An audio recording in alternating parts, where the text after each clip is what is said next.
episode of Talking with Friends. I'm Josh Shernoff from the Mind of the Meaning podcast.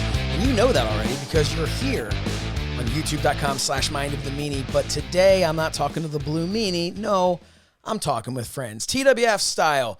We're going to start. We've got my brother, Fred Shernoff, is here. Fred, how are you? Doing good. Excellent. We've got Calvin Tan. Calvin, how are you? I am excellent. And Matthew Mangol, how are you? I am doing swell. Well, swollen. I didn't want anything personal, but I'm glad you brought up swollen because kind of the episode we're going to talk about today is I think we're going to pick up where we left off last time. So we're picking up around April of 2000, maybe even March of 2002. For those of you who listened in the past, you know, once upon a time, the TWF was the Teenage Wrestling Foundation. Then in February 2002, it came back as the Wrestling Federation, TWF. It was legit. We were licensed with State Athletic Commission. We did a show called Back from Beyond. We what's that? We drew what? Drew almost no fans.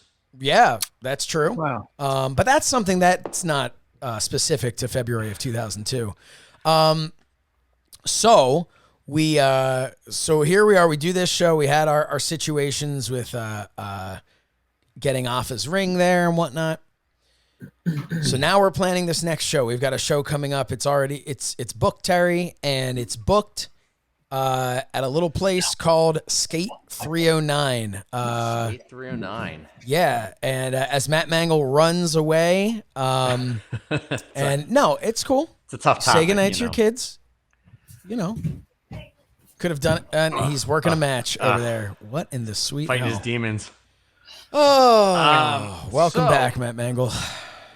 So we booked Skate Never 309. fail. Yes, Skate 309. Skate 309. Now, how do we find Skate 309? Yeah. Oh, I was going to say, I think the biggest thing coming out of the first show leading into where we're going is that we made a decision. I think we touched on it a little bit. We made a decision for the first time to give a belt to someone that we didn't really know. Yeah. We didn't go all the way in talking about that last time. So let's touch base on that. So we decided that we wanted to, as part of branching out and becoming a legitimate independent wrestling federation, we were going to retain our primary title in-house, that it was going to be only from what we called our homegrowns for the time being, at least. And we said, but the Pennsylvania title, which I used to hold, was going to be opened up to that was going to be available to the indie workers, that we were going to test the waters a little bit with our secondary title. So we ended up see who we can trust. That was really the thing. You know, we want to, exactly. We had never worked with anyone that wasn't a friend. And we were before. right.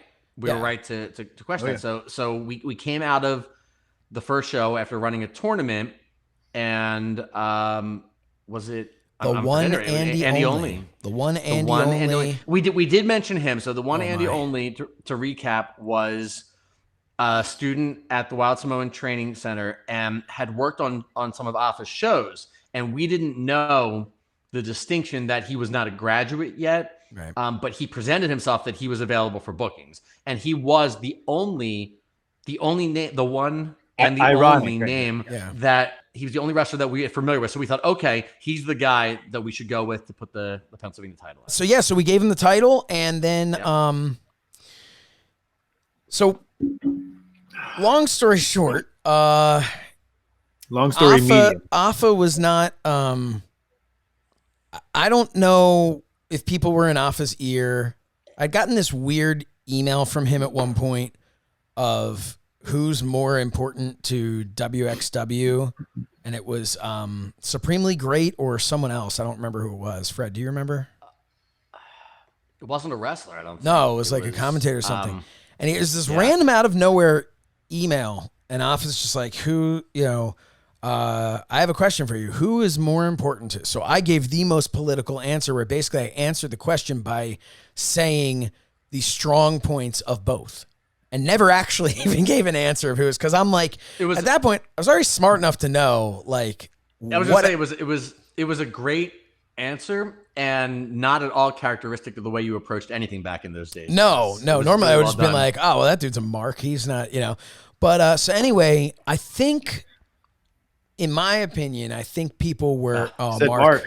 Yeah, we're gonna get to that for sure. I think if I had to guess, somebody was in Alpha's ear and they weren't happy about the fact that we were running shows, Right. and that we were using Alpha's ring, and maybe we still had that teenage thing about it that people couldn't like break away from. And I mean, in fairness, I was 18. I was still a teenager. Some of us were still teenagers. And I don't know what we were presented like the Teenage Wrestling Foundation was a whole different story. That was not a legal professional wrestling league, and that those were kids. But when we came back and we saw ourselves as, well, now we're grown up and we're doing it for real. But in the wrestling business, we were all still kids. And, Yes. and from a perspective of Alpha and the people hanging around him, it was a bunch of young marks pretty much. And I mean, and I had tried to, quote unquote, make it on my own. But I made a huge mistake with that as well.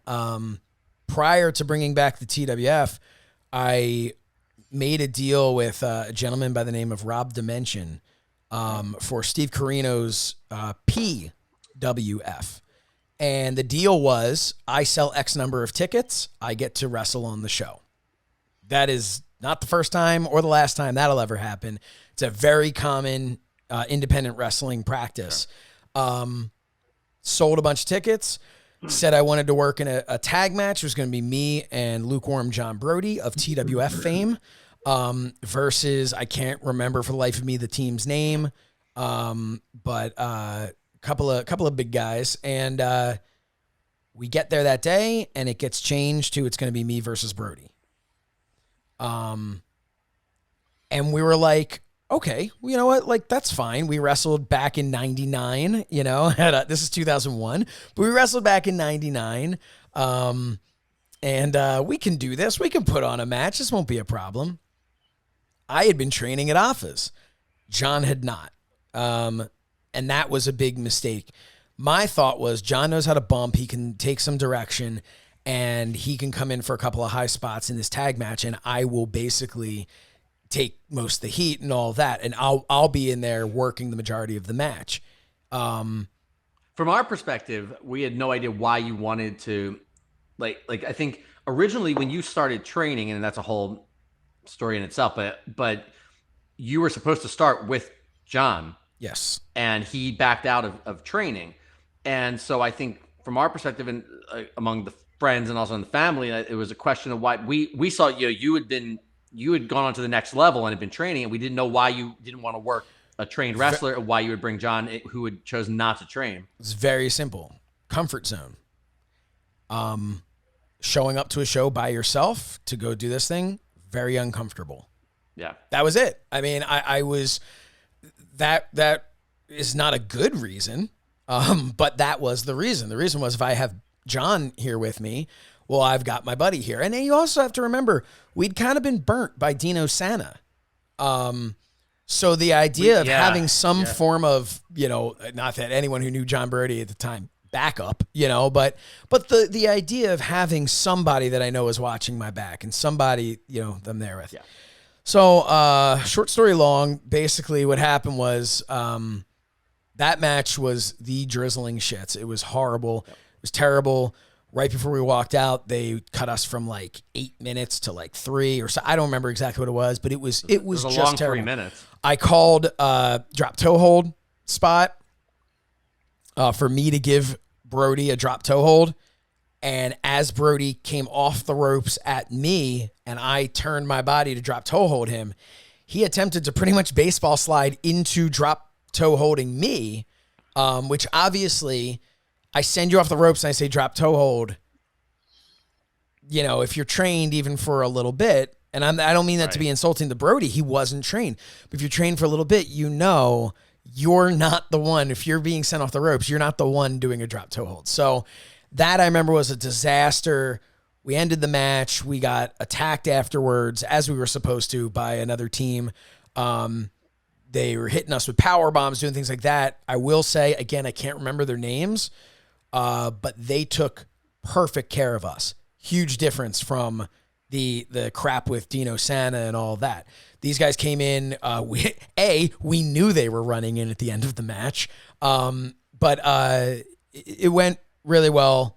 That aspect, everything else was horrible.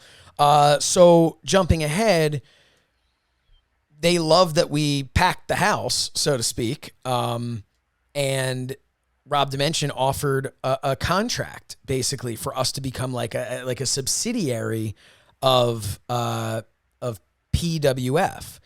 And we had a meeting about it because I was like, well, if we're going to start our own branch of this, I pretty much, I think it was us and the four of us.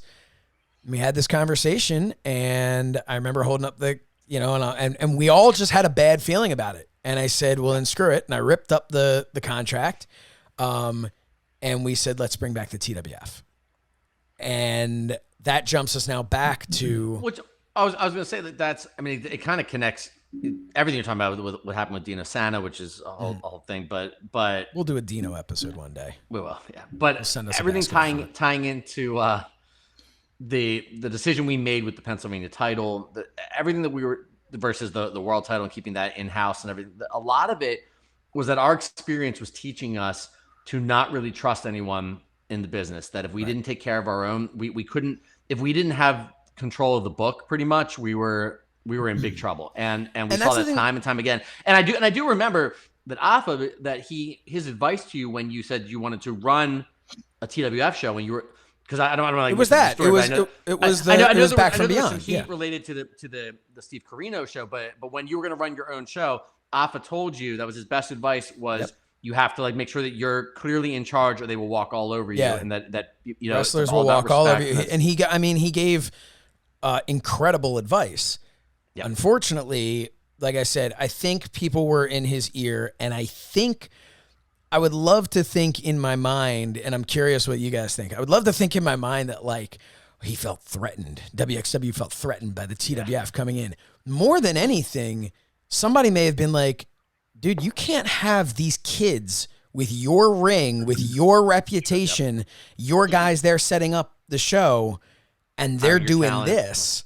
Now, Josh, granted, we were having, aside from the, triple threat, the ring was actually, well, as we're going to get to, I'm sure it may have been a bit of a blessing in disguise because that ring was an elevated sidewalk. Okay. Yeah.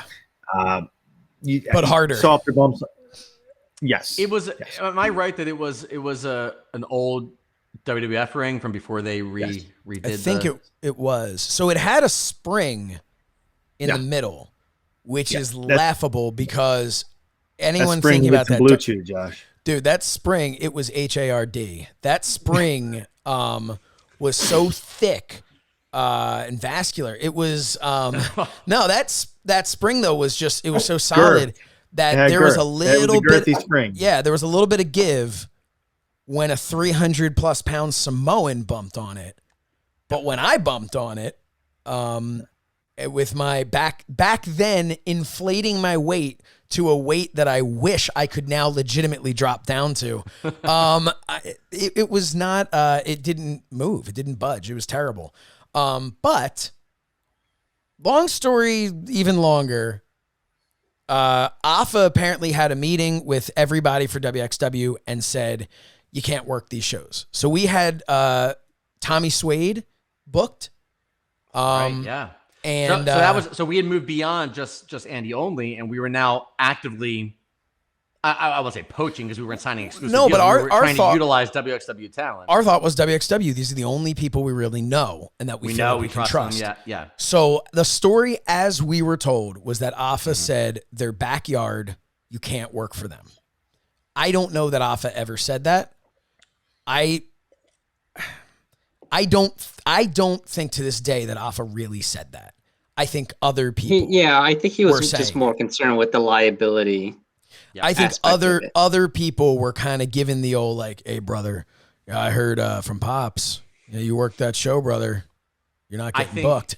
That's what I think was happening. I don't think this was a.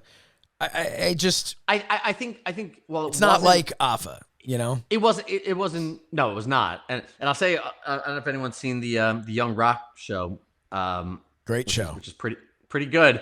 And Alpha's having a resurgence there. Yes. The Alpha and Sika, and it gives me a lot of points with my wife because I get to explain especially that I kind of knew that guy. Yeah, and that's the thing. Like he was and is a good man, and I just don't believe we never really understood what happened. But I think while it was a far cry from Beyond the Grave, where there were the Teenage Wrestling Foundation, where we are very, very fortunate that there were no serious injuries there out of that. There was nothing that came close to that, including the triple threat, which at Back from Beyond, which wasn't great, but it wasn't backyard crap to the same degree. And it was inexperienced. It was green. It was trained green wrestlers for the most part, with no experience. Green. A wrestler named Green. That's what I was getting at. Was I think if you are the guys that came, and I won't say who, but who came representing Alpha and brought the ring, and they're watching this show, and they don't know much of any of the talent, and they see things like Sassy Mike Malassi versus Big Lou, who neither of them had ever been in a ring before, and they don't know what they're doing, and they see this stuff. That's where that starts to get back going. Like Josh is running a shit show that you got to be really careful to be associated with. And I mean, we had Kevin Matthews, we had Scott Fowler. But then again, we had Bill Bain was his first professional match. Now look, your first match has to be somewhere. You know, there's nothing wrong. Yeah, he was trained. He was trained by Scott. How much more trained was Bill by Scott than the fact that Mangol was trained pretty much by me at that point? You know, and would be trained by other people as time would go on, and we'll get to that. In a minute. Maybe I think it was his best trainer, his Mest trainer, but we'll. Dungeon. I think to put a bow on it, I think it was a situation that it's perception, and I can easily see now, as unfortunately old as we are, and we look back, if you imagine looking at 18, 19, 20-year-old kids doing this stuff, whatever, like it was perception that I think I don't think there's any real fault. No, but the long and the short of it is what happened was Tommy Suede no-showed, didn't cancel, no-showed. Well, it's even better, right? You know, and he only canceled. Piece of shit. And I said, "Well, dude, bring me I need the belt. Mail me the belt." And he did not. I said, "Or at least just show up and give me the belt. You have because we were trying to be respectful. We gave people the belts to take home. A mistake we didn't learn from on this. Thank you, Danny DeManto. We'll talk about that another time. But no. So Andy only eventually mailed back the Pennsylvania title. It was totally just like make the remark, Josh. You may want to make the remark. Right there. No. Remember, it's still an audio show too. Tune in youtube.com/mind of the meanie if you want to know what the hell just happened on Calvin's screen. It was. I thought for a second there I saw the old WCW logo. It's a reference to 83 weeks, Spring Stampede. My good friend Eric Bischoff. No, so I'm so derailed here at this point that I don't know what. Yeah, they're gone. But before the no-show happened, Alpha said I can't do that date. That's right. And he said, well, why don't you just change it? And that's even not that we had so many people or something, but that's a pain in the ass for the most established. Wouldn't he know that? And I think it was a work anyway. I think hoping to just cut ties and do it in a friendly way. So I made a call. I thought, let's go back in time then. Who else can you get a ring from? Well, we had Alpha at Beyond the Grave and Back from Beyond, but who did we have before that? We had old Jim Kettner, ECWA. Jim Kettner. His rope couldn't possibly break twice. So yeah, it had to have been fixed by that point in time. Fun fact: last I saw, our friend Dave Sagan, who's a wrestler out in Texas these days, I saw a couple of years ago, Dave worked a match for someone. I think they were borrowing the ECWA ring or something. Maybe he was wrestling for ECWA, whatever it was. It was the same ring as it was from Armageddon. Wow. How do Same. you even know? The Somebody posts. carved their initials in it? No, the posts and everything. The way that it looked. I went back and reviewed other tape, but I knew that. It was so, well, I mean, it was an important ring to us. I spent a lot of time looking at the pieces of it, as it was being fixed. But we talked to Jim Kettner. Super cool guy. Unfortunately, they already had a show going on. But he said to me, let me give you the number to a great guy. His name's Mark Mest. He's the Mest. And Mest has a number of rings. You're going to be good. You're good to go. He'll take care of you. Called Mark Mest. Hey, man. Hey, how's it going? I was like, hey, yeah. Jim Kettner said, oh, yeah, I love Jim. Yeah, what can we do for you guys? We'll take whatever. Could not have been a nicer guy. So we're like, okay, well, let's. I was like, hey, do you mind if maybe this was in March? I'm like, we go up to, because he's talking about how he's got the dungeon and all this place where he trains people. You asked if we could work through our matches. I said, yeah, can we work through our matches up there? Like, that would be amazing if we could go up. Yeah, come on down. Like, okay, well, where are you located? And so basically he told us to meet him. He's like, it's tough. It's in like a, what was it? Like a storage facility. Yeah. An outdoor storage facility. Across from the mushroom plant. Across from mushroom plant. Or so they say. Outside of Boyertown. Yeah, where is it? Blandon? Blandon. Out in Blandon. That's none of us have ever heard of. Out west. Out Mest. And so we pull up. He said, meet him at the Turkey Hill. Mm-hmm. And he would then drive. Turkey Hill's a gas station. A gas station. Yeah, for those who don't know, Turkey Hill it's a gas station. Yeah. Thank you, Calvin. That's good. Calvin's the one who always remembers that we have people not. I guess it's more of a convenience store with a gas station. Yeah, it's a Turkey Hill convenience store. Yes, Turkey Hill also makes a wonderful brand of ice cream. Yeah, it's fantastic. Some drink, if you will. Yes. So we go to Turkey Hill, and we're waiting for him to pull up. He tells us what car he's gonna be in. It's a tiny little blue car, if I remember correctly. Tiny little sedan. Pulls up next to us. Now, I had pictured, for whatever reason, Mark Mest in my mind was this thin, goateed gentleman. I don't know why. It's just the sound of his voice, whatever. Well, he had a goatee. That man is a Google Mark Mest, or better yet, Matt Mangol. Let's take a look at your shirt. Mangol is wearing a... that doesn't do it justice. It doesn't do it justice. But a phenomenal shirt with Mark Mest on there. Mark Mest is a man who has worn shirts that say fat people are harder to kidnap. And he's embraced it. Yeah, he is. Can we give a little overview? I don't have proper notes prepared. Better than an underview of So Mest was at that point. I'm trying to think. I would say he'd probably been in the business for over a decade, probably like maybe between 10 and 15 years. And I remember he telling us stories about doing stuff at like the Manhattan Center for Raw. So okay, and his older brother Troy had been in the business a good bit longer, and they were we didn't know anything about them, but we learned that they were sort of staples in the indie circuit around the Philadelphia region, and kind of everybody had heard of them at some point or another, and they had a lot of history and a lot of stories to tell. Yeah, the Mest brothers, they had a tag team. What were they called? The Intimidators. The Intimidators. Yes, the Intimidators. Yeah. No, they were, but look, and they ran a school. They ran a school and they trained people. And there were a lot of characters there. There was Grifter. There was Max Havoc. There was Rico Suave. Yeah, Cremator.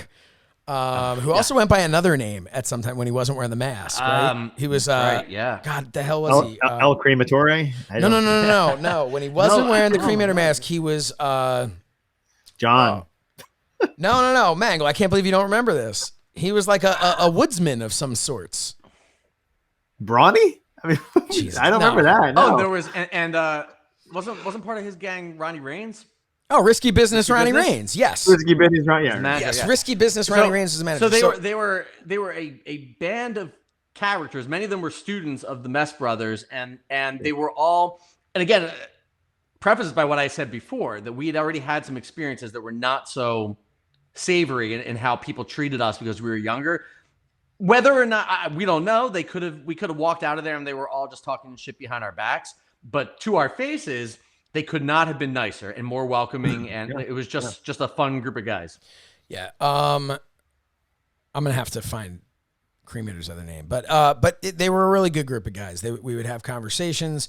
They talk about how I remember the time. Well, that was I think 2007 maybe with the disrespect to Pat Patterson.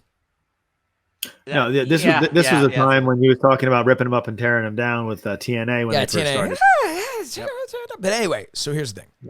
So we go to Mark Mest. Mark Mest was over 500 pounds. That's really what we're getting to here. The man was morbidly obese. But we trained. He couldn't have been any nicer. Calvin, he can move in the ring. He could move in the ring. He can move in the ring. He really could. Yes, he really could. He can move like a cat when he wanted to. So now, Calvin, you weren't there with us for the training. You first met him. We'll fast forward. So we ended up using Mark Mest's ring. Mark Mest had a very similar ring set up at the dungeon to what Afa had. And we were like, okay, fine. It is what it is.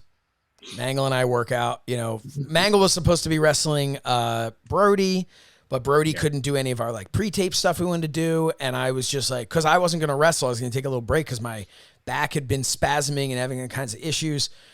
And then I was just like, you know what might be a good idea? What if I eat healthier, exercise, drop some weight, and cut my giant hair that I had?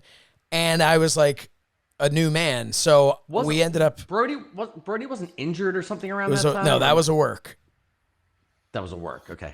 So we said Brody was injured. He was actually injured at Beyond the Grave, but we said that Brody got injured, and that's why I took his place. The challenge Mangol in a 2 out of 3 falls match. Right. Okay. So fast forward, here we are, Skate 309. We've already told the story where our friend Biz cursed everyone off for not being able to get tickets. Skate 309 was the first time that we sort of established ourselves in like kind of outside of doing shows. Like we went in public, we went to do an autograph signing and ticket sales. Yes. And a brief promo, which I don't know if anyone has any video of. No, what? I don't even remember. I talked. Remember, I had the mic. I had a live mic. Oh, I usually block that out. Yeah.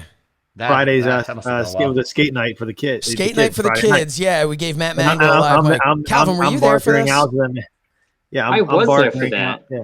I don't remember the promo, but I was there for that. I know. Yeah, I feel like you were there for that. Calvin was picking up chicks or something at the skating rink. That's Calvin. Wasn't that when Calvin connected with the girl who ended up training to become a wrestler, the red-haired girl? Yeah. Yeah. Oh, I didn't know she ended up training.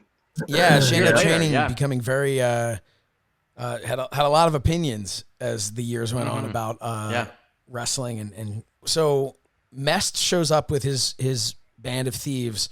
And I didn't see anything. No, I shouldn't say so. Well, no, that was Afa's group that took the chairs. The chairs, yeah, no. But they took him after they broke him. Band of brothers. Yeah, band of brothers, brother. And Calvin Tan, we haven't heard as much from you today. Well, I wasn't involved in this story at all. I know, but what was your first impression of Mark Mest? He was a really nice guy. I mean, I don't know. I mean, we've said it multiple times. We've run into all these different characters that were kind of like, oh, it's the wrestling business, and then Mark Mest, who's actually a nice guy. So it was actually refreshing to meet him and talk to him and just watch him work too.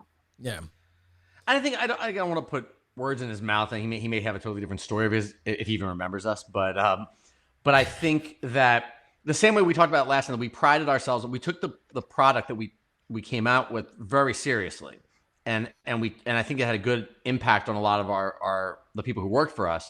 And I think for Mest, for the most part, our relationship with him was great because what he cared about was the wrestling business, deeply, passionately very traditional in his views of the wrestling business, and we showed a lot of respect for the most part. And I think that's what got us over with him. Yeah. But he brought a ring that Mangol and if memory serves me correctly, and it often does not, but if memory serves me correctly, I believe Matt Mangol got in the ring first and kind of like yelled to me across the room, like, you need to get in this ring. It was the best bump I've ever, like the best bumping ring I've ever been in. Period. I think hands down. Mangol, do you agree? Oh yeah. Well, you can tell by our match. That's the we thing. just did I'm what we taking did, like and we overdid everything, and it worked out great. Yeah, I'm taking that high and tight choke slam. Like, it didn't matter because you have in your mind, you've mentally prepared yourself, all these different spots that you're going to take. You've mentally prepared yourself for this solid ass ring that you've been working in, whether it was Alpha's or Mest training ring. And then you get into this thing. Well, now it feels like you're bumping on a mattress. Now, it wasn't. It was a flex beam ring, yeah. And we'd never been in one like that before. It was awesome. And Matt and I ended up having a really solid match that I recently watched back. Mangol brought me the tape of the match. I haven't watched that in 20 years. Yeah, I had a box of those tapes. So before it deteriorated, I wanted to get you to put them on DVD. So I ended up, because I mean, it is 2004, so I'll make sure to burn that onto a DVD for you. Wait, can we take it back a little? Can we take it back a little to the ring, right? Because I'm sure a lot of people don't know the difference between rings, right? So I feel like Calvin's here to like steer us in like. You're like, hey, so you guys were just reminiscing, but we have people listening, and they're in other countries. Oh, yeah, and this is interesting stuff, right? Because the average fan doesn't know about ring construction. Yes, right? That's a very valid point. So Alpha's ring with a giant spring in the middle, I guess it's basically what kind of board is it on top? Well, I mean, it was wood, solid wood. And they're all wood. Yeah. I guess it varies between whether it's planks, like long planks, or plywood sheets. I think Alphas were plywood sheets, if I remember correctly. I don't know. Does that make a difference in the giant spring in the middle? There's the giant spring in the middle, and then of course you do have like the metal beams, but you have these metal beams that are basically a structure. They're more right. So the spring, if I'm correct, the spring ring is basically a floating, extremely hard structure that then sinks on the spring. And the spring is not really there for give as much as it is to keep the structure up. Yeah. You know? And have just the littlest bit of give. But it was very similar to like a boxing ring. The flex beam. So explain the flex beam ring, because I have no idea. So the one that I'm most familiar with is actually the WWE's ring, circa 2007, 2008. I don't know if they've changed it since then. But that was the ring down in OVW that we used to build and take down and everything like that. So basically what you had there was you had your outside of the ring, or as the commentators would tell you, the hardest part of the ring, which for the record, it really is. I slid into the ring once and slammed my knee into it. It hurt so bad. But you didn't take out both of them like Vince? No, but I damn near did. Damn near lost one of them, but I still got up. Now then, the ring, the way it is, it's like metal structuring around, which everybody knows what that looks like. Anytime the apron gets pulled up, for someone to go under, get the tables or whatever, you know what that looks like. Well, crisscrossed, you have these thin, long, they're hollow, but they're solid steel, but they're hot, but they're these flex beams. So they're a little hot. There's a little more give to them. You have those go across, then you have other ones go the other direction across. On top of that, you put wood planks down. I wish I could remember the size of them, but they were much wider than they were thick. And you'd put, but they were you'd maybe have for a 20 by 20, maybe have like a foot wide. Maybe you'd have maybe 20 across as opposed to these big planks. Then on top of that, you'd roll out like a foam padding, which if you're thinking, oh, I knew there was padding, it really is not. I mean, that's the difference of, think about if you put carpet down on concrete. Well, you're not going to hurt yourself quite as much as if you hit the, the concrete without carpet. Crack but your it's head open. Yeah, but it's really not, So, so then they pull a canvas super tight on top of it, and that's it. So, but that's pretty much what we were dealing with. If anything, though, it was probably not built nearly as well as a WWE ring. So it had much more of that, every time you stepped on it, it was very loud. There was a lot of spacing between the beams. So when you would hit, they would make a really nice sound for a bump, but it also kind of sucked when you would run the ropes and stuff, and it was a little bouncy, but an incredible bump. But funny. I was gonna interject real quick about rings. How long we were fascinated by that. I mean, I could tell a million stories about like our attempts, you and me, Josh, of like trying to build our own rings from the time we were little kids and stuff. But I remember even in high school, around the time when we started connecting up with everybody for the TWF, we used to get that. It was like a boxing magazine, like Ringside or something, or some sort of catalog. Yeah. And I remember bringing that in to class with Calvin senior year, and we were looking at that they were offering a wrestling ring for $6,000. We talked about that ring. I feel like we talked about that ring for years. If we then High Spots offered a ring, and we $6,000. Yep, like that would have been. Thank God we didn't have like real money back then. Seriously, but the things. That's why. Or I'd still have a storage room somewhere with a ring in it, and just be like, be at Matt's. But anyway, you were saying. No, all I was gonna say was, the ring was meant to have some give to it. But there was another structure there at Skate 309 that night. That was not meant to have any give to it. And that was the stage. Right. So there had been some improvements made, but not many. At that point. Not many. It was pretty similar. Production wise, it was very similar. The differences were, well, there's a few things. I mean, this wasn't connected to what I was doing, but we had live music at the show. Our videos had changed. We did. Yep. Our videos had changed insofar as we now had footage of some of our guys. So the videos were a little better, and we were trying to introduce pre-tapes, but there were like backstage segments and things like that. So otherwise it was run pretty much exactly the same way. The stage had two significant problems at that point. What had been very impressive at the Radisson in the ballroom did not work in Skate 309 because we didn't have the same extent. I don't remember even what we had, but we did not have the same extent of draping going on. I don't know if it was totally free floating, but it was not. I think it was totally free floating. Yeah, it was free floating. We had black paper that we basically got that covered over all like the it was a skating rink covered over all the glass. So we were able to create a backstage area for ourselves. But basically the talent would have to walk like this narrow pathway so they weren't seen. It was so the stage, and I know you showed, I think you produced a picture of it the last go around, but yes. If I remember correctly, the original stage was made out, the surface was made out of 3 4-foot by 8-foot panels going deep. So that would make it 12 feet across. And then there was the piece that extended out for the screen. Right. But you're only talking about a 12-foot wide stage, which is not very impressive in a big room. So it didn't look good for the first Also, we had it so far set back because the nature of the lighting setup. That's what I was going to say. So actually it was 3 issues. So the appearance of it was one. The second was the lighting that had been a problem before, but it was worse. The projector just was not strong enough. We needed pitch black to be able to rear project the image onto the screen and have it be remotely visible. And we were now dependent on that telling part of the story we were telling had to do with these backstage segments. So we needed people to be able to watch it. An incredible and concise history of the TWF video. That was my first go at producing videos.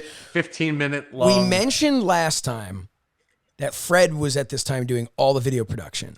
Now, today, I produce videos for FITE TV. I do the Mind of the Meanie, and I do this here. I do So Says Shernoff.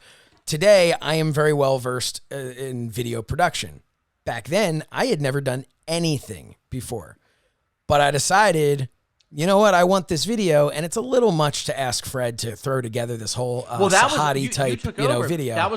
That that was part of the prep. I think in between those shows was when we took the trip to get your computer.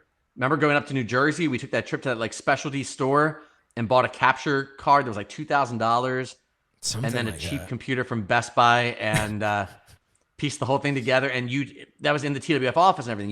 You got a whole setup that could process video. Yeah, I guess so. And you started doing it. Yeah, and I put together what ended up being a 15-minute video montage of the history of the TWF Championship, which, for the record, was held by me, lost to Big Papa, presented back to me, lost via pinfall to Brody, to Mangol, and that was it. Yeah. So that title had 3 champions, 4 separate reigns. Big Papa's reign legitimately lasted 1 night because that was the only time then the company was shut down. Yeah. My second reign lasted 1 night. My first reign lasted from one show to the next show. And Mangol's reign at this point had only been the evening that he won the championship. So we didn't have voiceovers. We didn't have commentating. So, and as everyone who's listening to this and listens to Mind of the Meanie, you know that I'm somewhat of a long-winded person. I love detail and stories, and that's what you had. And to me, it wasn't enough to show Big Papa comes to the ring, Big Papa hits me with the powerbomb, Big Papa holds up the title. No. I needed to show every high spot that took place in that match. I needed every clothesline, not just the clothesline. I needed to have the spot that led up to the clothesline so that you, the viewer, could understand why that clothesline was so impactful. So that's the point. So we went from, we're showing there's images, entrance videos, which is what we had back in Armageddon. As far back as Armageddon, we had a projector. Well, yeah, but we were using the screen, and it was really having a good. It was popping the boys, as they say, and the crowd was responding to it because it was something different. But they didn't really have to focus on it. It was like a garnish for what's, they're focused on the wrestler coming out, and it's just that's there. Now we're expecting people to watch an extensive amount of footage on the screen, and it couldn't really be seen. So that was a big problem. And then to tie this back into what we're with Mark Mest, we could no longer properly accommodate the vastness of some of our talent. Yes. That it's untested. And I will say, in my own defense, having built this thing, that when we first tested it before Back from Beyond, Mike Green and Big Lou ran around together on the stage. So a total combined weight of well over 500 pounds running around, and it was fine.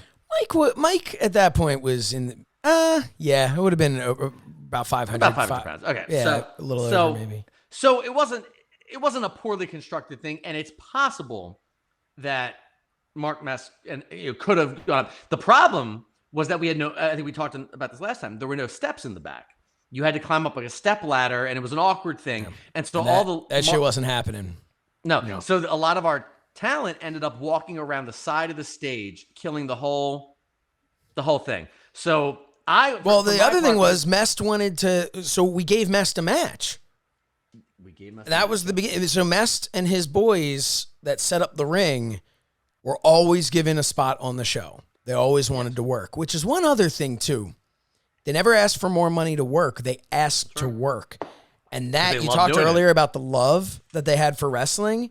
Mm-hmm. These were guys who were getting paid the same amount to come set up the ring, sit and eat some free food that we were going to provide them, and then break down the ring and drive home. But they wanted to work. They wanted to get in there and they wanted to put on a show. Was that match the one where the toolbox was involved?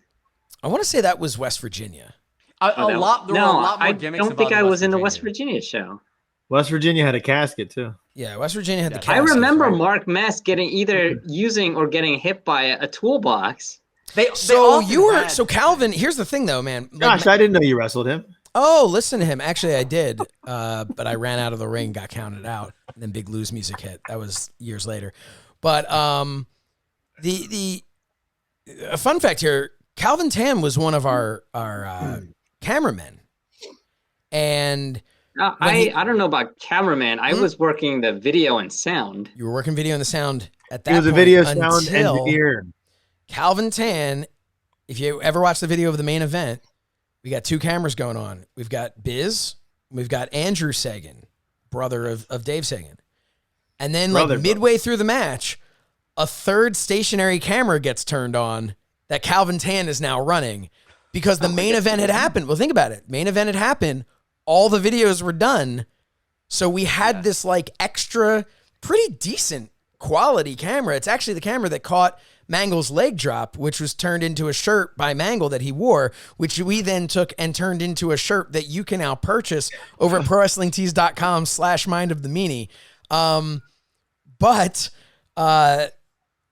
Calvin was doing that. But I think as time went on, Calvin, you had done some other camera stuff for us, or you were at least maybe just because you were watching doing the video stuff, you were seeing more than we were seeing. You know, like, and Fred too, you were seeing more than like Matt and I were seeing. Matt and I were always going over a match more where we were in of the the back, show. Yeah. more of the show. Absolutely. So, you know, there are some shows that Mangol and I, maybe we watched it maybe that night or the night after or something. We like got together and watched it.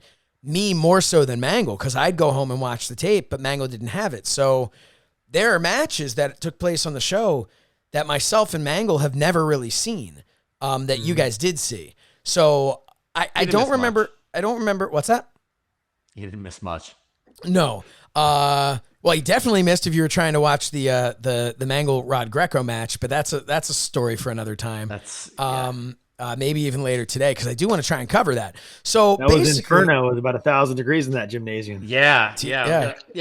Well, we'll have to pick up the pace, I guess, a little bit. Yeah, let's pick up the pace a little bit here. Nobody's listening anymore. 49 minutes of talking about Mark Mest. So we ran a show. And long story short, Mark Mest walked around the stage, but afterwards, Fred, you decided decided the stage collapsed. There's a few key things that came out of that. One was that we decided we needed to improve our production. 2 was that prior to the show, we struck up kind of a friendship with the Doc and Bill Bain. The Doc, later known as Scott Fowler.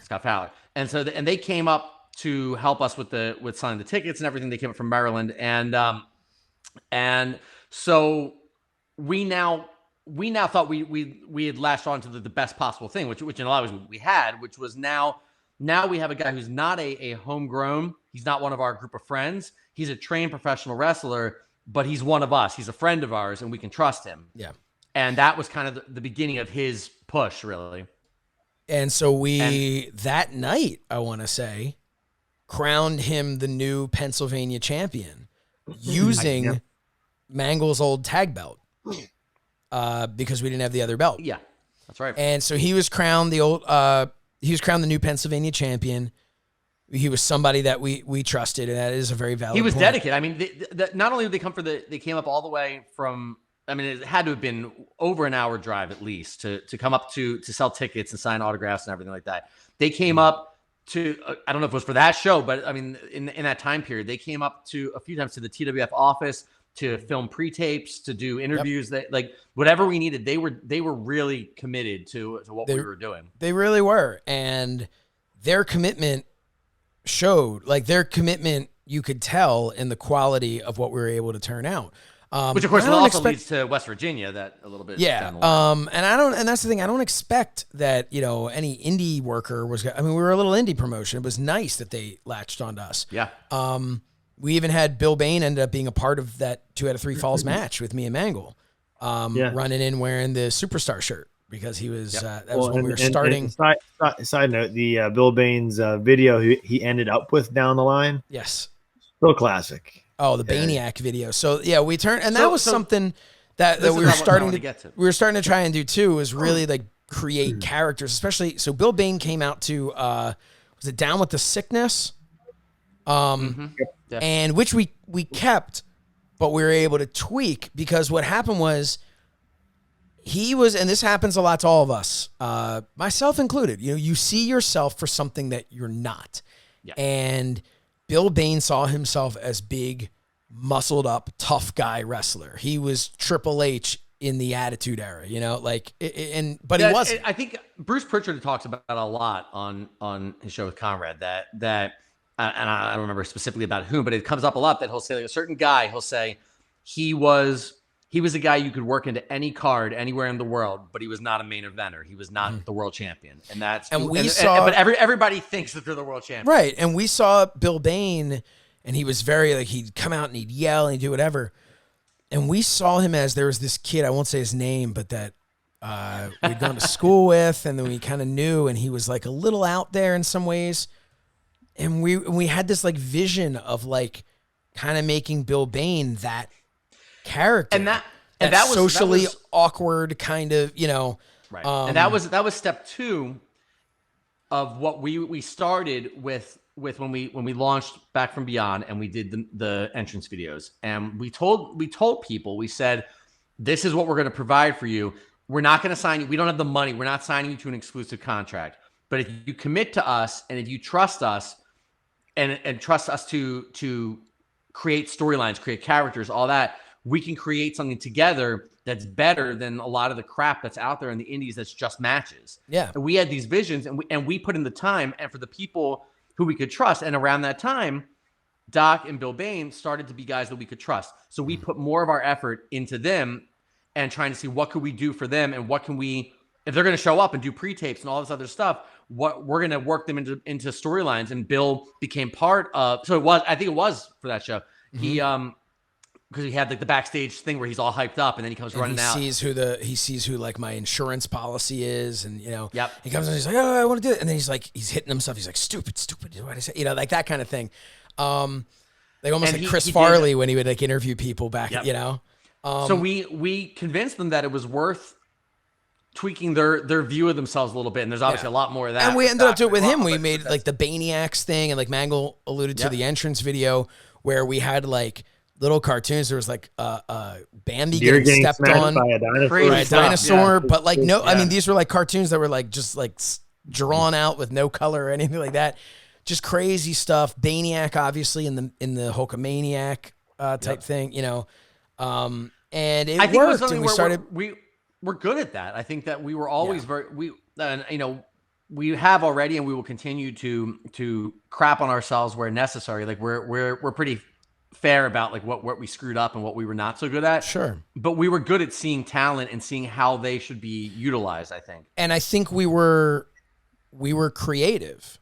Yes. And in a lot of ways, when you look at it, in a perfect world, the 4 of us would have been a creative team for someone else's promotion. For someone else. Yeah. And that, I think, is like, had you put our creativity of our vision of what we wanted with someone else's know-how and money and all that, I think what you would have found was a really, really entertaining product. This was around the time where Ring of Honor and CZW and all these promotions that were coming out of the Philly area, more or less, after ECW, they were all happening. And, you know, the one thing they really lacked was creative. Now, they didn't need it because Ring of Honor was very much about in the ring, bell to bell. CZW was very much about, you know, the violence and stuff. So Ring of Honor could hire a card full of people, the greatest wrestlers in the world, who are being paid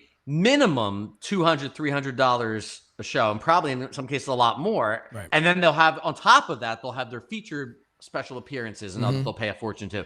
We didn't have that budget, so we thought we could create something out. I don't want to say something out of nothing, but that we could work with what we had and elevate it to the next level. Yeah, like we didn't think, and this is no disrespect to Scott, but we didn't think Scott Fowler, the Doc, we didn't look at him and go, this is our AJ Styles. Screw that guy. We've got no, we got that these were not the top echelon, but our thought was they're good in the ring.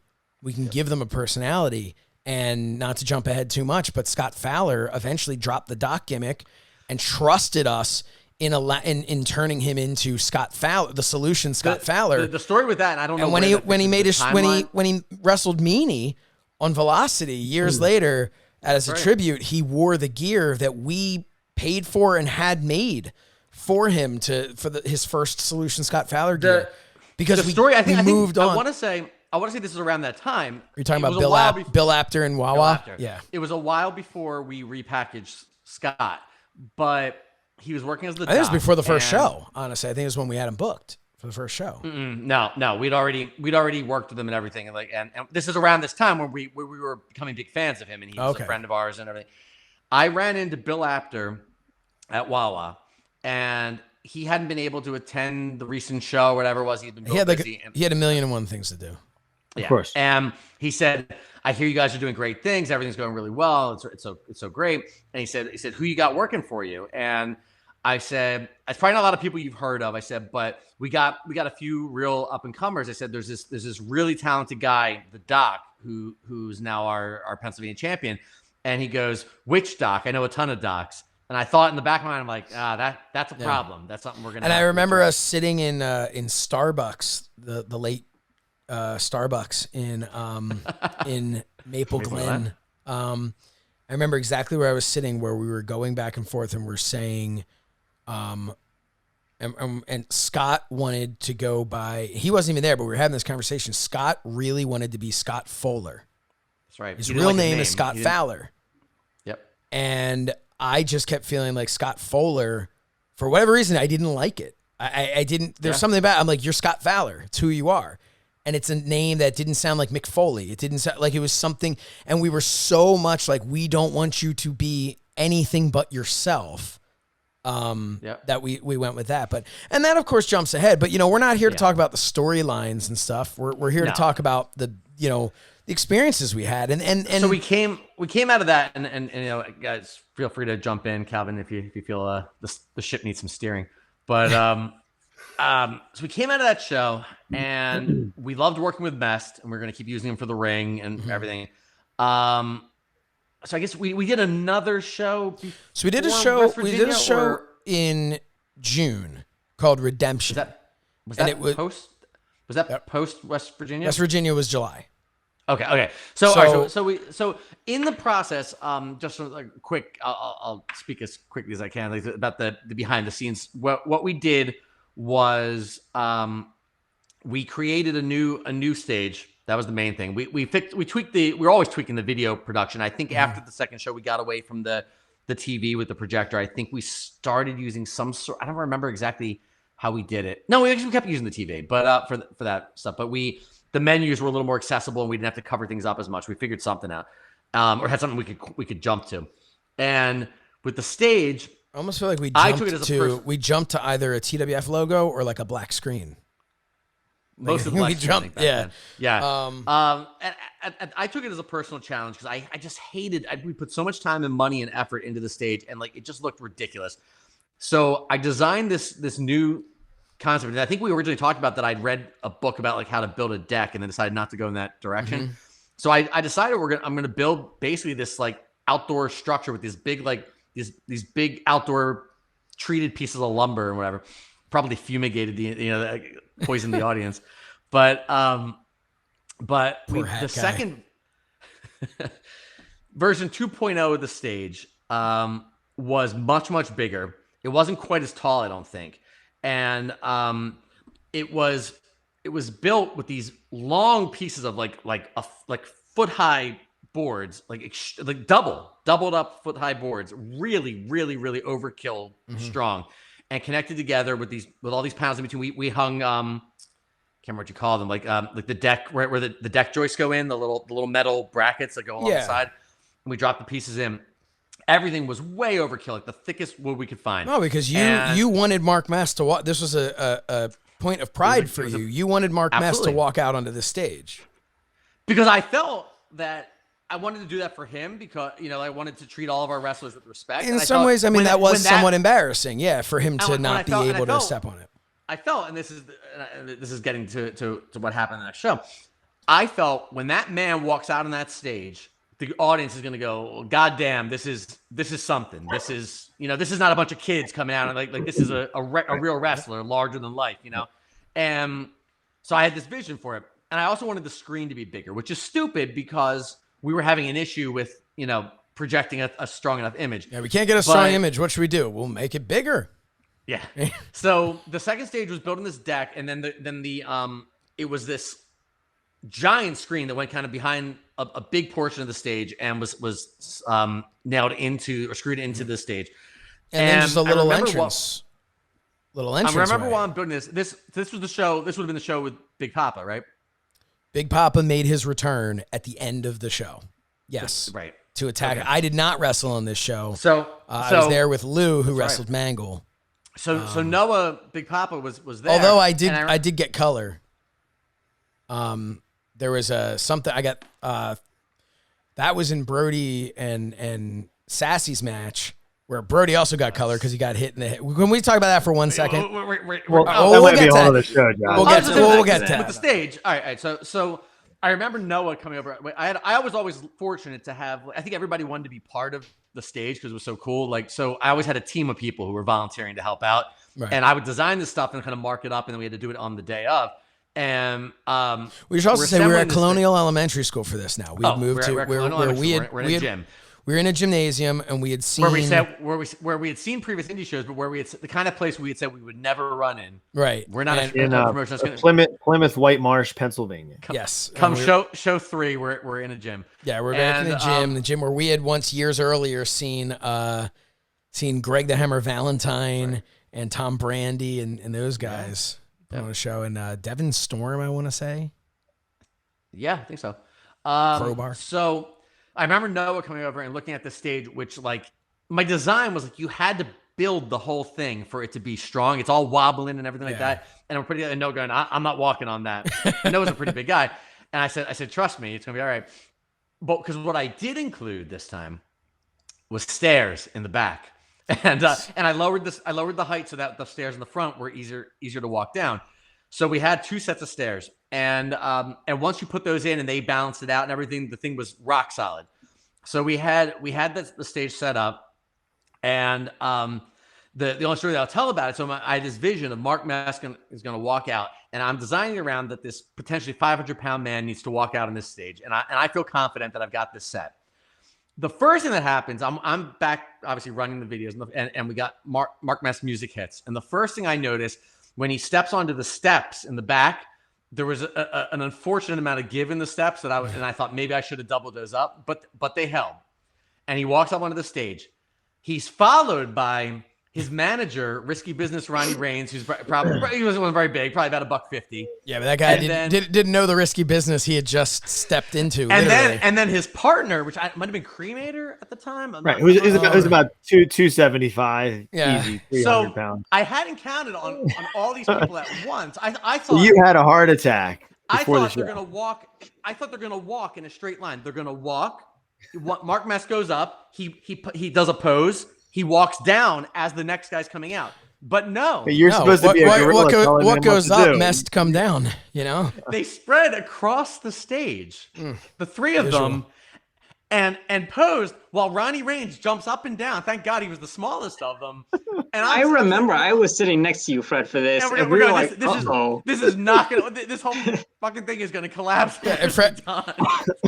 Yeah, Fred was a second away from yelling over to me. Thank God I didn't know what was going on, or I would have been sitting there calling up our insurance. Just being like, I just want to triple check. We're set for this. And I will pat myself on the back. The stage held. Yeah, it absolutely did. That could be a t-shirt, Josh. Yeah. That could be the t-shirt, Josh. Mess in the back held. The stage held. And the stage held. The stage held. Yeah. All right, so Josh, you wanted to get into the. Well, no, we also, the other thing that we had on this show was we had John Brody and Sassy Mike Malassi, 2 homegrown people who had really just been trained by me for the most part, doing a hardcore match where John was doing weapons and Mike was using food, because that was kind of his gimmick, and it was excellent. It was an incredibly entertaining match, and it was the first time that we really looked at something and said, wow, like sometimes, you know, you can have this odd couple connection here. We didn't really know we're like, this will be funny. Mike will bring out a pie and it will be, you know, what's that? No, then the tomatoes came in. No, I was setting you up for pie. I've been trying to do this shit with Meanie for such a long time. Calvin Tan, I'm disappointed in you. It's too late I at thought night. Mangol was gonna do it, but Oh no. No, but I mean, it's anyway. just, I mean, you need that comic relief, right? Yeah. So Absolutely, that's why that match went over. So Mike, not only did he have the pie. Pie. Hi. What's that? I said pie. Pie. Okay, this is listeners at home. This is Nobody the gets worst it. it's ever been. Nobody gets it, but I'm trying to get a damn pie T-shirt.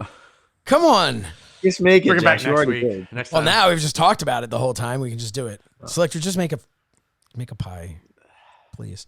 Anyway, We will explain that. It's gonna be Josh going, take my pie, please. yes, Easy on please. that. So, Sassy than Mike a cat's Malassi asshole. came to the ring with a hoagie. For those who don't know, a hoagie, I think we talked about it last time. A hoagie is some people call it a sub. It's a long breaded a sandwich, if you will. So his weapon was going to be A sandwich. a sandwich. Yeah. His Pop yourself weapon. there. His weapon was going to be the sandwich, okay? And it was going to be one of those things where, like, when he goes and he holds up the kendo stick and the sandwich, and he goes back and forth and up and down, and By the crowd. far the best old school playing to the crowd that anyone had ever done in TWF up to that point. Was Mike Green at that? Yeah, Sassy Mike Malassi at that point. Yeah. And everybody wanted him to use the hoagie to hit Brody over the head. Well, inside, so he hits him over the head and reveals inside the hoagie, it's a lead pipe. Oh, right? wait, he hit him Old over the school head. wrestling. Hold on. You missed the step. He hit him over the head. And No. I know. We're getting there. We're getting there. I'm going to start gesticulating here. All right, turn your camera off. We're walking through the aisle of loaves, looking at all the quote unquote pipage. Okay. I show Josh, looks like a toilet paper roll made out of, not metal, hollow. Okay. Let's use this. No. Josh picks a wrought iron. It was a piece of rebar, pretty much. Yeah. Yeah, it was a piece of rebar. Like a Oh, very people aren't going to short. believe that. I'm like, Josh, people aren't going to be looking at it. So Nah, anyway. nah. But here, I'm just piloting that. My hands are washed on that. But here's the thing. I specifically said to Mike and Brody, because I'm sitting there working other stuff, helping you and Lou, I think, going over your match. And I see out of the corner of my eye, Mike with the hoagie motioning like he's going to hit just straight down, crack Brody over the head with it. And I go over, I go, no. You're going to do Triple H and the sledgehammer. You're going to have it, you're going to go, and you're either going to use the back of your hand to hit him, or you're going to kind of side swipe where he's basically getting hit in the head with like a soft hoagie and he's bumping off of it. Not a big deal. Well, I'm assuming at one point afterwards, Brody goes, we're going to do it this way. And Mike was also our color commentator, Sassy Mike Malassi. And that man sat there the entire evening picking at the hoagie, picking at it. Picking the hoagie. To the point where when he went to hit John, I'm outside the ring in this match. I'm managing John. I'm outside the ring. Now I'm already bleeding because they had a ladder in there at one point. And Mike punched me. I took a bump, rolled to the outside and landed on the ladder, and it sliced my finger open. So I'm out there bleeding. I'm nursing. All of a sudden I get sideswiped by a piece of hoagie. And it wasn't until I watched the video back afterwards that I saw when he went back to hit him with the hoagie, when Mike lifted up over his head, that top piece of the hoagie went flying. And Mike clocked him over the head with a shoot lead pipe. And Brody... he was eating his gimmick. Yep. And then another man got busted open. That's eating his Well, gimmick, you also and then he have to remember smacked his that- lead pipe on Brody's head. As time went on, the bread dried out. Too. Right. Yeah, well, we probably got it from Subway. So they're known for their hard bread. Could have just used that as the weapon, said, this is from Subway, and people would have gone like, oh shit, can't hit him with that. But so he cracks him over the head. I go over to Brody. I'm like, hey, are you all right? I put my hand, Brody, this is when Brody and I became blood brothers.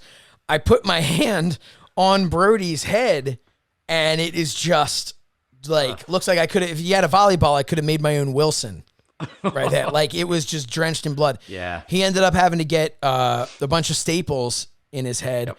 Went to the emergency room, was actually seen by Fred and my mom's cousin, who was the doctor in the emergency room, rest his soul. And he you know, so we're kind of like, we're getting like phone calls, like, you know, and obviously our parents were very upset. Not a good look. Yeah. Not a good look. John's parents were very upset. And I called Brody. I remember it was the next day. I called him and I'm just like, dude, I'm like, you know, like, I understand, you know, you're not gonna be able to do this anymore. He's like, dude, whatever. He's like, I'm good. I don't care.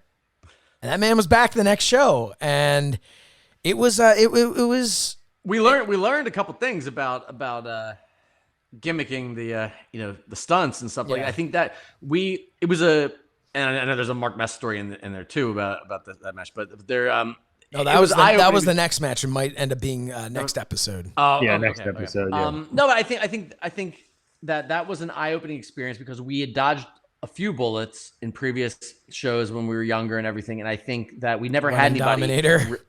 Yeah. From Porter to Madman. Death penalty. Absolutely. No. Yeah.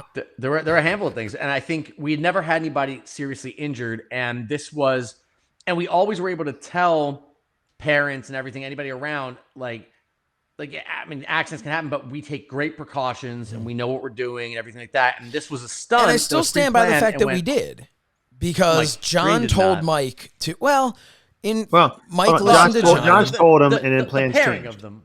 Yeah. The pairing of them was not great in that sense. But it was great in every other sense. And they ended up having a return match 2 months later, which damn near killed Mark Mest.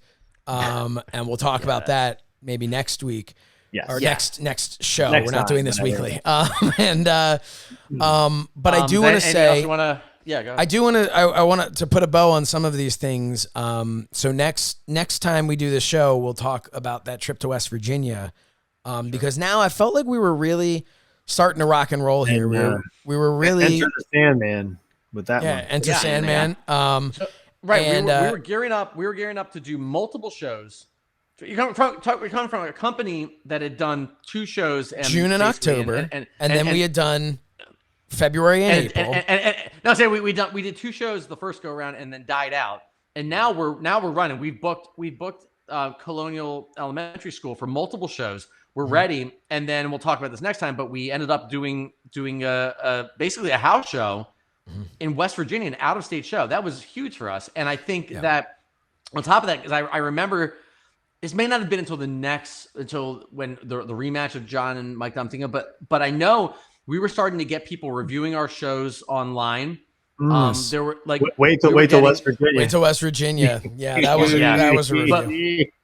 We were getting attention, good, bad, whatever. We were getting attention, which is hard to stand out in a pack, especially when you were referring to CZW, Ring of Honor, all that stuff that was happening. And one of the best things we had was we had Hat Guy and his crew from ECW. Sure. They were there, front row. They thought what we were doing was fun, and that was what we really. And that was it. And we were trying to just have fun. And I'm sure half the things that we thought were serious, they still thought were fun.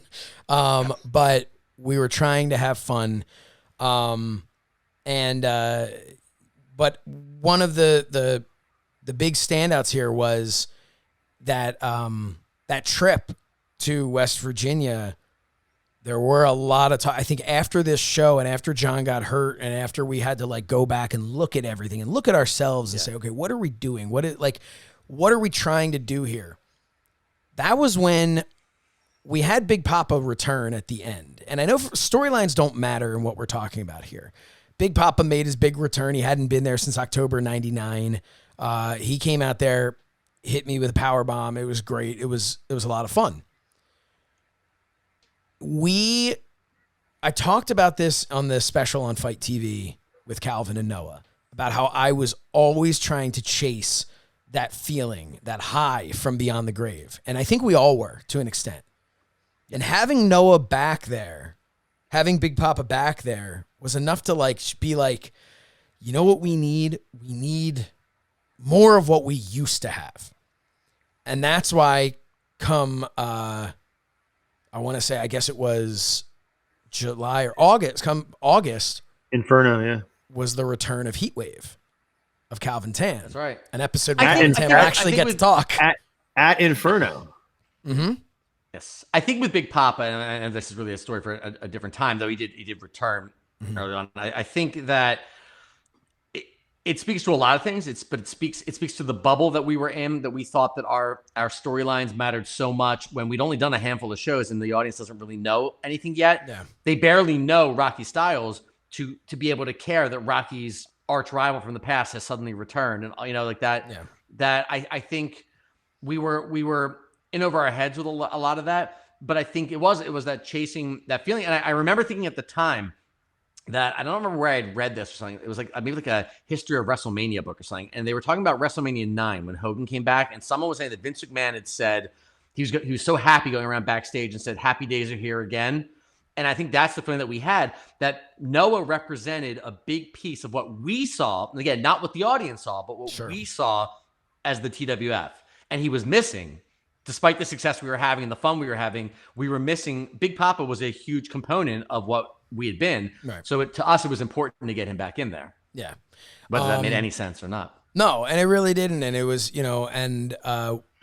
but as they say on some other shows, it was snake bit from the start, because For sure. Noah this wasn't high school where a guy who's 6'3" or 6'4" is this massive giant of a man.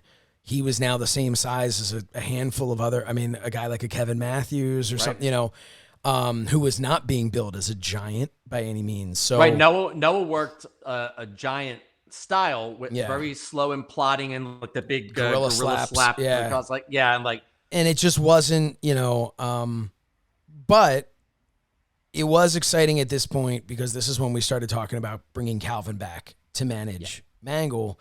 Kind of, because again, we were trying to find Mangol's character. Well, that's it. And Mangol didn't want to go back to that IOV thing. Had different ideas, which I think could have been really good. But we wanted we were really again to chase that old. We want the IOV back. IOV thing. Yep. Dorian might be busy in frickin' Afghanistan at this point. And I remember we got a call from him at one of the shows. Actually, he called, I guess, one of you guys. It may have been that show. Maybe it was that a show show. At Colonial. And he was he checked in and said he was getting ready to. He's getting ready to leave. For Afghanistan. And I swear to God, it was Iraq. Maybe I'm Iraq. Wrong. I don't know.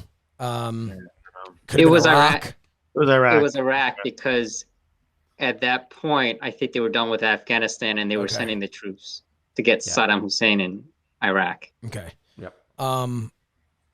But yeah, I mean, so now you're also having this thing where there's this like seriousness of, here we all are trying to chase our high school days of the Teenage Wrestling Foundation. And one of these guys is missing, and the man's missing because he's freaking getting sent off to Iraq to fight a war so that we can be, free at home putting on stupid wrestling shows. Yeah. It was a very weird. He was a chemical specialist. Yeah. So at that time, if you recall, they were looking for chemical weapons in Iraq, and that's why he was deployed there. Yeah, and it was. I remember we did do the. We made sure that we had like the national anthem. We always had stuff like that, but I think it was like extra important to us because we're just like, hey, one of those troops is one of our own. But it was it was a weird time. And having Noah come back, like I said, it was kind of snake bit from the start, and we'll get into that more next time. I think that's a good place to wrap up. Is that we thought happy days are here again. We came out of the Colonial show about like firing on all cylinders, beginning to really build something that could be something. And at the same time, in many ways, we were our own worst enemy, and we're actively undermining what we're about to build. Yeah, I think that's a great way to put a bow on it. The one thing I do want to say before we go, Mangol. Yes. I'm gonna eat my shit and learn to like it, as they say. Matt Mangol said in the last episode that he was given an entire script for his promo at Back from Beyond. And I denied that because I had no recollection of it. Well, this man has been, and I've seen the up close script here.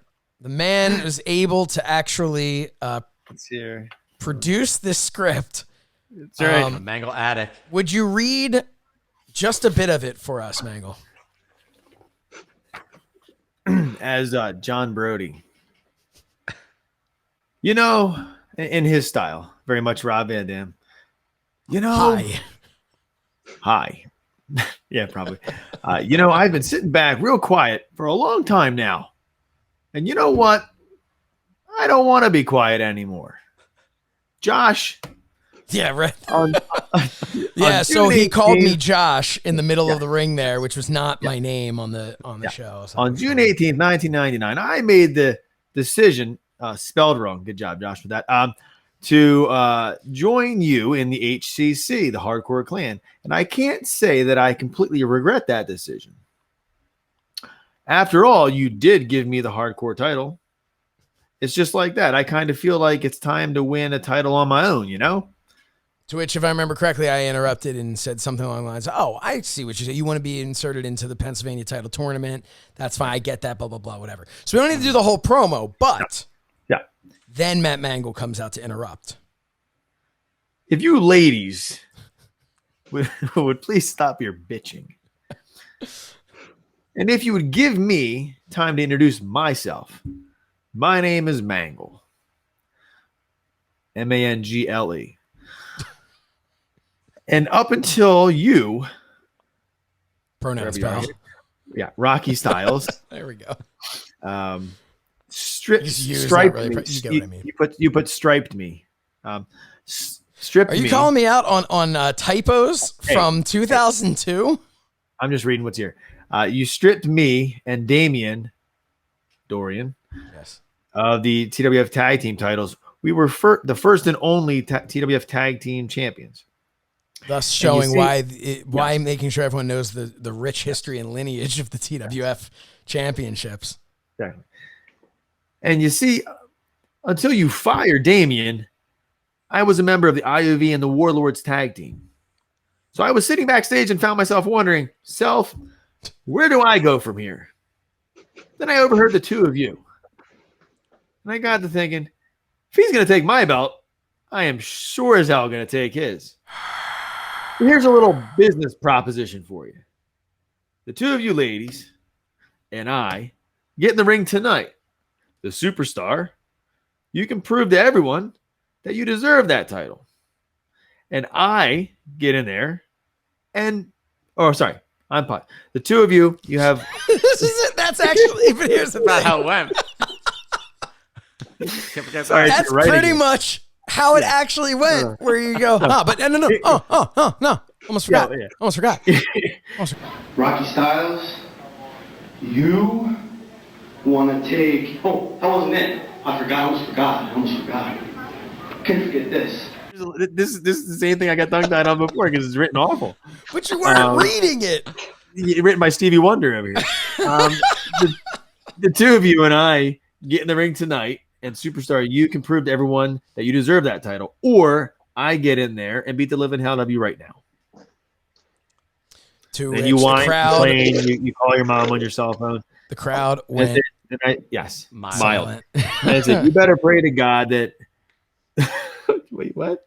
The way this is written here, it sounds like you better pray to God that God has your back. It says you better pray to God that He has your back. Pronouns, but you're pointing to Brody. No, I know, but the way you wrote it, that He has your back because it sounds like the other way. Anyway. God's looking out for you. Yeah, it still applies. You better pray to God that He has your back. You only saw one set of footprints, you know. Yeah. It's because Brody was carrying me. That's a T-shirt. Oh man! And I said, you will learn firsthand that I am not only Mangol by name, but Mangol by reputation. There it was. Austin 316. It was not, but we. What was Brody? Brody was. Brody was not. He was. Yeah, but he was Brody 9. something, three times as much something pain. like- Yeah, and or three something times like as that. much pain. Whatever, 316. Yeah, Yeah. Yeah, it wasn't great. yeah. 948 or something. Yeah. 948. Yeah, Brody 948. 948 and three times as much pain. Crazy. And on that man. note. On that note, Calvin, anything else you want to? Calvin, the last thing I just want to say, because Calvin didn't talk a lot in this episode, much like our friendship for the last 20 plus years, but. I'm a silent observer of things. And that's why I want to Oh, ask you you're before not wearing we. Stonewall Oh, jeans, the are you? observer. No, except Calvin tells the truth.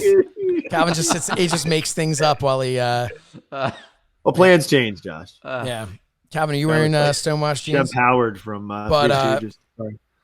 What I do want to ask, because you are an observer, Actual. I want to know this time period from Last Man Standing in April of 2002 until where we're kind of stopping here after the June show before we went off to West Virginia in 2002. These couple months here were pretty busy for us. What was your feeling on it? Did you feel and have a Noah? You want me to shoot? I want you to shoot. I mean, we were all involved in it. But I remember at the time, the amount of time spent on these videos to tell the story. I remember thinking to myself, this is a complete waste of time. Complete waste of time. Because the audience is they don't really, like, they're showing up to watch a wrestling show. They don't care, they don't care about the storylines. They're not watching us on TV following storylines. Like, do you ever think you should have they said just that want to at go, one of our they meetings? just want to go to a wrestling show and be entertained, So to me, it's like this 15-minute history of the TWF. I'm like, you're spending so much time. I remember we would be at your house and you'd be editing this thing. And I'm like, we have to plan other things for this show. But we're spending all this time editing and putting together this history video, and nobody's going to really care, except for us, right? As it We're turns kind out, of doing it for ourselves. But as it turns out, you were wrong because we didn't even care. So nobody cared. But I mean, I think once we started bringing in other wrestlers, it was like, okay, it's starting to get more legit now, right? And that was the thing. I think that 15-minute video was almost like the swan song in a lot of ways of that really self-inflated view. And I think we now at this show, enter Danny Demento, Drew Blood, Devin Moore. Devin may not have been there yet, but Hayden and Cage. And we're starting to now have actual talent there that people were really a lighting drawn rig? to. What's that? Lighting rig? We didn't have a lighting rig. No. That was What that was 2003. We'll get into that next time. Oh, but I boy. think that was we but brought we had these indie wrestlers, but then we also had footage from them in which we cut together pretty nice videos for them. Yes. With their audio and stuff like that, because they would talk into the camera and we would have that footage and we would reuse it. And that was Danny Demento used that for years in his career. He at one point he looked in the camera. He goes, "I am the man. I'm hot. Chicks dig me. Dig me." And yeah, chicks dig me. And we grabbed that and put that in the start of his entrance video, and it went right into his his music. And that was when I remember when the TWF folded. He's just like, "Can I get that music?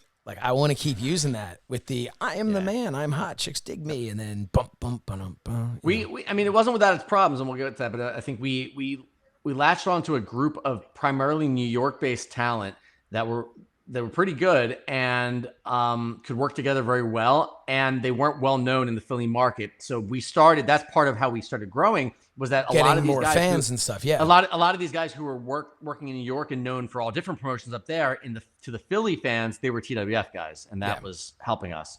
Yeah, and you know what? We consider all of you who are listening and watching TWF guys and gals. We appreciate you tuning in every time we do one of these. It's just a lot of fun for us to sit around mind-boggling and reminisce. We can't believe we've looked at the numbers, and it's almost offensive to you that you would support us in such a way? Gotta be something better you could do with your time. We're concerned that you don't have anything, and so we're going to recommend right now. We're going to run down a list of hobbies that might be better. Your time might be better spent. No, but seriously, we appreciate it. Matt Mangol, thank you for joining us. Thank you for getting a solid, good microphone. You're going to have to send that over to Gertner. Calvin Tan, your bukkake looks incredible as always. Fred, not since WrestleMania last year at the Performance Center have I seen such incredible lighting in a garage. You're looking good. Everything's looking great there. And myself here sporting the new Talking with Friends logo tee. So you can get that over at ProWrestlingTees.com/Mind of the Meanie, but you can't get that Fight Starcast 2 shirt that Calvin Tan's wearing I got one from of those Las too. Vegas. Yeah, that was that was Matt Mangol's biggest concern, other than when he could go back and get some more food from the buffet. I had to stop Louis from getting to the buffet. Yeah, hey, can I get do you think we can get those shirts? You're going to be able to get the shirts? I'm like, I don't know. We'll wait till the end of the weekend. I want to make sure, that we're not saying, hey, yeah, I haven't talked to anybody about those shirts. I think we can get the shirts. But hey, we got the shirts. I even brought some shirts home for Fred. And listen, I don't remember the website offhand, but if you want to do some Googling and if you want to throw a little money Mark Mest way, because he was the unwilling subject of our talk tonight and probably next time. Yes. The shirt that Matt Mangol is wearing, Mark Mest does sell that. Yes. And we highly recommend you take a look. He's got a few other shirts too, I think. Yeah. But Mark Mest is man, I hope one day we can get him on He's here. on Twitter. Triple M 007. Instagram, yeah. Well, we'll have to tag him. Maybe we'll have to tag him in this that we talked about him. Or maybe not. I'll have to go back and see what did we say. But we love Mark. He was a great guy. Yeah, he's a great guy. Yeah. And and Fred is rocking the old school, in case you're wondering, his shirt says Shernoff's. That is the old Shernoff Salads shirt from back in the day. That was our dad's business. And if it looks familiar and you aren't in the tri-state area, that's because I have a cool shirt that looks just like that. That says So Says Shernoff. Available at ProWrestlingTees.com/So Says Shirt. This has been Talking with Friends. TWF for Matt, for Calvin, for Fred. I'm Josh Shernoff, and we will see you next time